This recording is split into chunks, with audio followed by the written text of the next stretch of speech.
Alright guys, welcome back to my channel for today's vlog. Tara, let's go! Magluto tayo ng pinakbet or uh, ginisang kalabasa.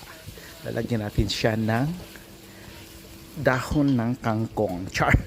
So very easy steps lang guys. Kasi yung preparation nito very easy lang siya. So gisa-gisahin lang yung mga bawang sibuyas at saka nilagyan natin to ng sardenas. Yan ang nagpapasarap sa ating pinakbit guys. So gusto ko sana yung kalabasa lang malaki, kaso sayang naman yung dahon ng kangkong na nasa ref. Tingnan yung kangkong, kung hindi ba kayo magsawa dyan, ang dami niyan. Ayan di ba, may mga pa, may mga may mga damage pa. Anyway, makakain din naman yan. So mamamatay din sila guys kung may mga uod ba dyan. Charot, wala naman yung uod guys, kasi nga nililinisan naman natin yan. So anyway, yan guys, super sarap kahit ganyan lang kasimple yung ulam natin.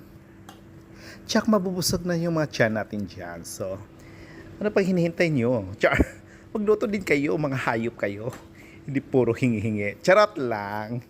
Anyway, kaya ako nagluto ng kalabasa or pakbet guys, kasi nga parang lumalabo yung mata natin sa katititig ng mga gadgets ng cellphone. Kasi gabi-gabi tayo gumagamit ng cellphone before matulog. So ayan, bagay yan sa mata natin, yung mga kalabasa na yan.